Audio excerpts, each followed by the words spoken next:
Hey YouTube, we're going to be installing a front recovery hook on a 2017 Mustang GT.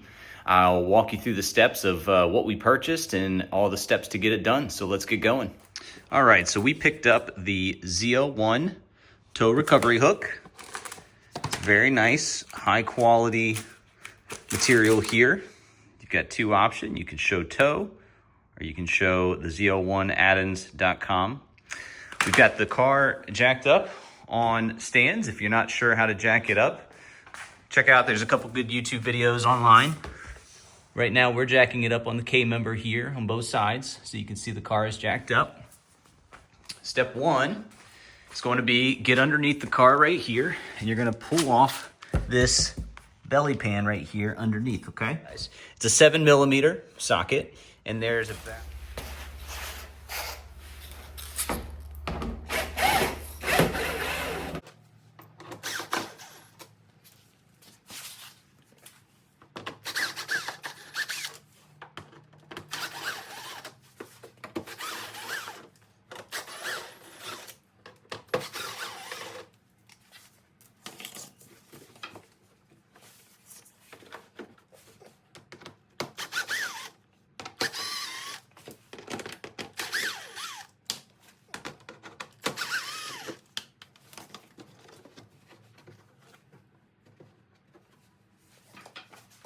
But that's all right.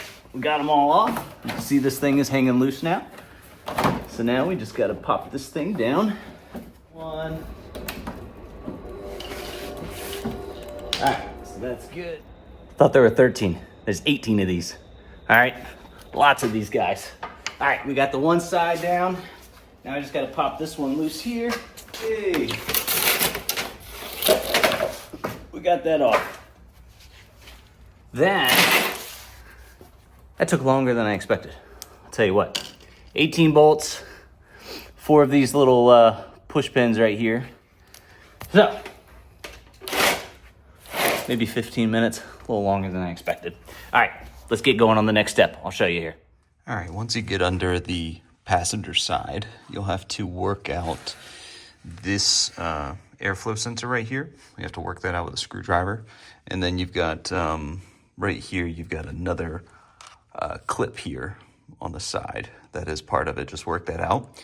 And then the last thing you got to work out is, sorry, flashlight's falling on me, is you want to work out this clip right here, right behind the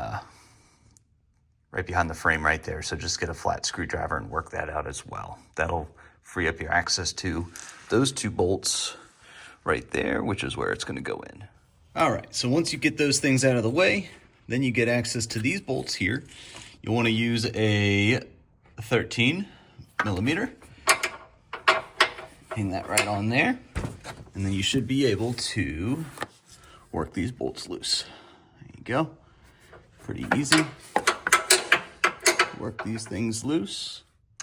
All right, one thing real quick before you put this thing on, really important is that they want, or we should be putting the bracket on the inside of this black crash bar. Okay, so this crash bar goes from here all the way up to here. Okay, that's just a crash bar there. So what we got to do is we got to pull this out. And I don't want to have to take off the entire bumper. So I think probably what I'm going to do is pull these 2 bolts right here so I can loosen this thing up. All right, so got these 2 bolts loose here. Pretty easy. That gives me a lot more clearance right here. And so now I should be able to get this on just fine. And you can see here where these bolts come off the bumper. You can see how there's a little bit of almost like a nut, even though it's not really, it's just like a in-place washer. And that is because on the bracket, you can see you got a little bit of a gap right here for that washer. So that's why, again, it's intended to sit flush against the bumper so that these grooves are matching up with those washers right there. All right, so I'm gonna get that put on. All right, beautiful. So I got the plate seated, I should say, against the bumper there. Got the crash bar just sitting loose right here. Haven't put the bolts in up here yet. So I'm gonna go ahead and throw these bolts back into the crash bar. And then I should be able to go ahead and throw these nuts back on here, and we should be in business. All right, these bolts are nice and tight. Those are locked down. These bolts up here are locked down. See, this bracket is very nice and secure, sitting up against the bumper itself. So again, definitely way to go. Now the last thing we got to do is this clip here. We're not going to be able to really get this back into the bumper because the opening for this is on the other side of it. But what I'm going to try to do is get this air sensor here, get it into these holes right here. It's going to be a very tight fitting, but I should be able to get those in there. All right, I was able to get the air sensor back in. There's a hole right there. We were just able to squeeze it behind this bracket. You could see it tucked away right there. But again, super, super tight fitting with this bracket. And again, you know, it'd be nice if the manufacturer would give maybe a little bit of a hole in the steel plate there so that we could feed that clip into that hole there.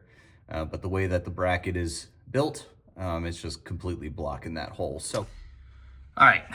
So I chose to go with just some basic clippers here.